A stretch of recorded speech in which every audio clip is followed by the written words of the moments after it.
السلام علیکم ورحمۃ اللہ وبرکاتہ۔ بسم اللہ الرحمن الرحیم، والصلاۃ والسلام علی رسول الکریم وعلی آلہ وأہلہ وأجمعین۔ معزز سامعین، میرے محترم بھائی بہن، دوست احباب، بچے بچیاں، تمام اہل ایمان کو میری طرف سے سلام ہو۔ ہمارا نیا سال تو ہجری کے اعتبار سے ہوتا ہے تو وہ محرم، ہر آنے والا سال ہماری زندگی کا بہت بڑا حصہ ہم سے چھین کے لے جاتا ہے اور ہم بے بس ہو کر اسے دیکھتے ہی رہ جاتے ہیں۔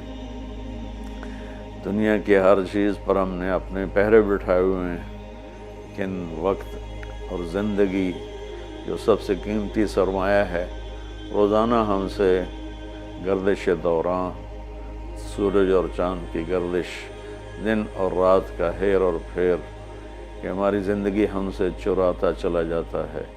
اللہ کا غیبی نظام ہماری زندگی سے ٹائم کو، وقت کو گھٹاتا چلا جاتا ہے، یہاں تک کہ ہر آنے والی وہ موت کو گلے لگا کر اللہ کے پاس پہنچ جاتا ہے۔ تو نئے سال کے حوالے سے دو باتیں کرنی تھی۔ واقعہ کربلا کے حوالے سے تو میرے کلپ کافی چل رہے ہیں، ایک حدیث پہلے سناؤں گا، اس کے بعد دو حدیثیں اور بس۔ میرے نبی نے ارشاد فرمایا کہ علموا اولادکم القرآن ومحبتی ومحبت اہل بیتی او کما قال۔ میرے نبی نے فرمایا کہ اپنی اولاد کو تین چیزیں سکھاؤ۔ ایک قرآن سکھاؤ کہ قرآن زندگی گزارنے کا طریقہ بتاتا ہے۔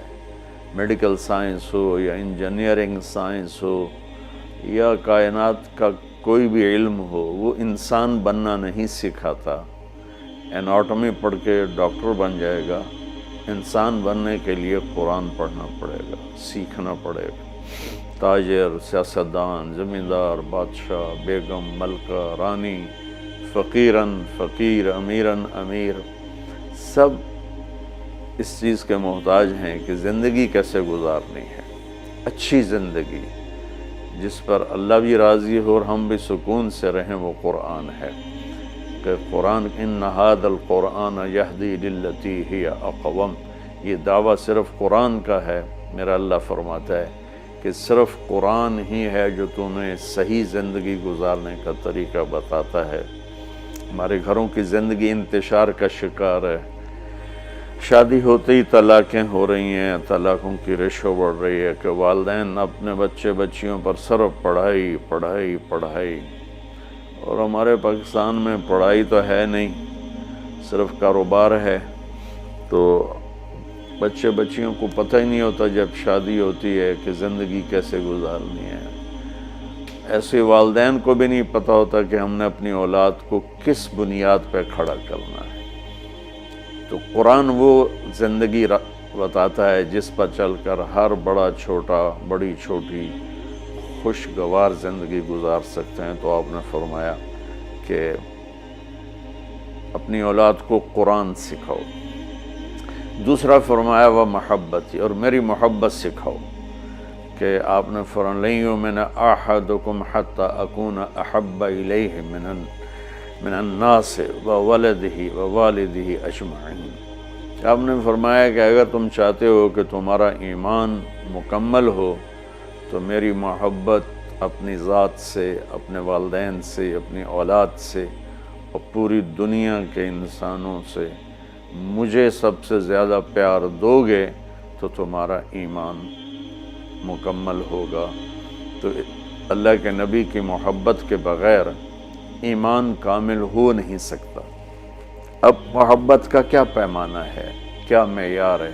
ایک ہم نے بنائے ہوئے ہیں، مختلف معیار بنائے ہوئے ہیں عشق رسول کے، محبت رسول کے، لیکن میں وہ معیار بتاؤں گا جو نہ میرا بتایا ہوا نہ کسی اور کا، وہ میرے نبی کا بتایا ہوا ہے کہ اللہ کے رسول سے پیار کرنے والے ہوتے کون ہیں۔ تو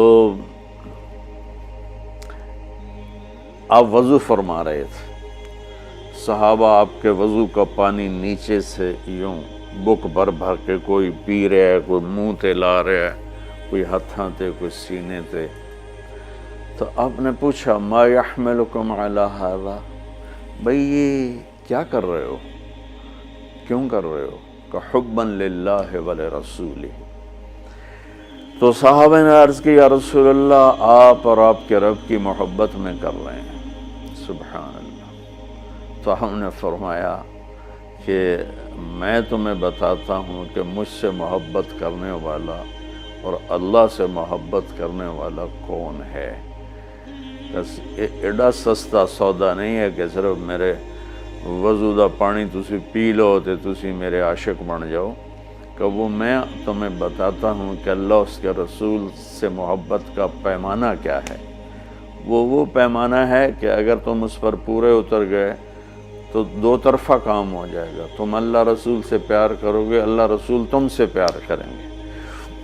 تو ہم نے فرمایا فَلْيَصْدُقِ الْحَدِيثَ إِذَا حَدَّثَ، جو مجھ سے اور میرے رب سے پیار کرتا ہے اس کی پہلی نشانی یہ ہے کہ وہ ہمیشہ سچ بولتا ہے، کبھی جھوٹ نہیں بولتا۔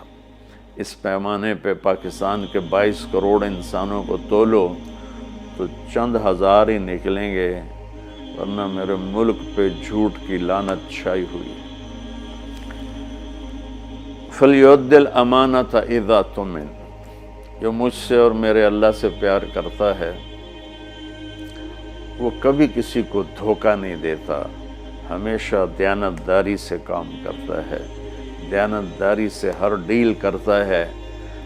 اس پر تولیں تو پورے پاکستان کے بازار، تجارت، سیاست، ذمہ دارہ، لین دین دھوکہ ہی دھوکہ ہے، فراڈ ہی فراڈ ہے۔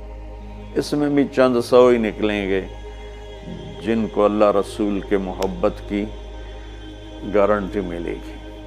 تیسرا فرمایا فَلْيُحْسِنْ جِوَارَ مَنْ جَاوَرَهُ، جو اللہ اس کے رسول سے پیار کرتا ہے وہ ہمیشہ پڑوسیوں کے ساتھ اچھا سلوک کرتا ہے، چاہے وہ مسلم ہوں، نان مسلم ہوں، چاہے وہ اپنے ہوں، غیر ہوں، اچھے لگتے ہوں، برے لگتے ہوں، وہ ہمیں برا سمجھتے ہوں، لیکن اللہ اس کے رسول سے پیار کرنے والے کی تیسری نشانی یہ ہے کہ وہ اپنے پڑوسیوں کے ساتھ اچھا سلوک کرتا ہے۔ یک طرفہ وہ تا کر دے نہیں، اسی کیوں کریے، انہوں سانو کدی سلام نہیں کیتا، اسی کیوں سلام کریے، وہ سانو کدی پچھڑ نہیں آئے، اسی کیوں پچھڑ جاویے۔ یہ عشق رسول کے دعوے دار تو ہو سکتے ہیں، اللہ کی بارگاہ میں ان کی کوئی گارنٹی نہیں ہے، یہ خارج ہیں۔ اور یہ بھی ہمارا سارا معاشرہ میں دیکھتا ہوں تو انتقامی معاشرہ ہے۔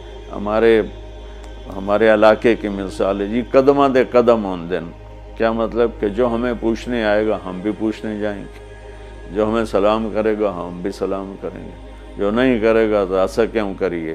یہ میرے ملک کے اخلاق یہ ہیں، اور میرے نبی فرما رہے ہیں کہ مجھ سے محبت کی تیسری نشانی یہ ہے کہ وہ یک طرفہ ہو کر اپنے پڑوسیوں کے ساتھ اچھا سلوک کرتا ہے۔ تو اس حوالے سے نیا سال شروع ہو رہا ہے، ہم قرآن سیکھیں، اللہ کے نبی کی محبت سیکھیں۔ تیسری چیز فرمائی وہ محبت اہل بیتی، اور اپنی اولاد کو میرے اہل بیت کی محبت سکھاؤ۔ سبحان اللہ، اس کے بغیر نہ ایمان مکمل ہے، نہ زندگی مکمل ہے، نہ راستہ طے ہوگا۔ کہ آپ نے فرمایا غدیر خم کے موقع پر جب آپ حج سے واپس تشریف لا رہے تھے کہ میں تم میں دو بڑی بھاری چیزیں چھوڑ کے جا رہا ہوں، اگر ان کو مضبوطی سے پکڑ کے رکھو گے تو کبھی گمراہ نہیں ہوگے اور مجھ سے عامل ہوگے۔ خلاصہ کے طور پر ایک میری کتاب اور ایک میرے اہل بیت۔ تو ہم نے قرآن کے ساتھ بھی ناانصافی کی ہے اور اہل بیت کے ساتھ بھی ناانصافی کی ہے۔ درد سے کہہ رہا ہوں یہ بات، میں فرقہ واریت سے بالا تر ہو کر یہ بات کر رہا ہوں کہ ہمیں اگر ان کے گھرانے سے پیار نہیں ہے تو وہ کیا ایمان ہے اور کیسا ایمان ہے۔ تو اللہ اس کے رسول نے جو محبت کی نشانی بتائی ہے وہ بھی میں نے بتا دی، اور جو اللہ کے نبی فرما رہے ہیں کہ 3 کام اپنی اولاد کو سکھاؤ: قرآن، میری محبت، میرے اہل بیت کی محبت۔ تو آؤ بھائی ہم اپنے ملک کے لیے بھی ایک اچھے پاکستانی بنیں، سچ بول کے، دیانتداری، محبت، ایثار، وفا، صحیح تولنا، صحیح بولنا، اور ماں باپ کی خدمت، بیوی کے ساتھ اچھا سلوک، اولاد کے ساتھ محبت۔ یہ سارے وہ چیپٹر ہیں جو اس وقت بالکل ادھورے پڑے ہوئے ہیں، اور صرف نماز پڑھ لینا اور حج عمرے پہ زور لگا دینا بہت اچھی بات ہے، میں کسی نیکی کی قدر نہیں گھٹانا چاہتا، لیکن اور بھی دکھ ہیں زمانے میں محبت کے سوا، راحتیں اور بھی ہیں وصل کی راحت کے سوا۔ اسلام تو ایک زندگی ہے، یہ تو چند مختصر عبادات پوری زندگی پر تو نہیں ہے نا۔ اس لیے میری فریاد سنو اللہ کے واسطے، علماء سے بھی کہتا ہوں، خطیبوں سے بھی کہتا ہوں، اپنا مسلک پیش نہ کرو، اسلام پیش کرو۔ اسلام ایسی خوبصورت زندگی ہے کہ اس کا خریدار آپ کو ہر انسان بنے گا۔ آپ سن لیں گے تو آپ کا احسان ہوگا، اب کر لیں گے تو آپ کی دنیا بھی بنے گی، آخرت بھی بنے گی، ورنہ فقیرانہ آئے صدا کر چلے، میاں خوش رہو ہم دعا کر چلے۔ وہ جو گیت تم نے سنا نہیں، میری عمر بھر کا ریاض تھا، میرے درد کی تھی وہ داستاں جسے تم ہنسی میں اڑا گئے۔ السلام علیکم ورحمۃ اللہ وبرکاتہ۔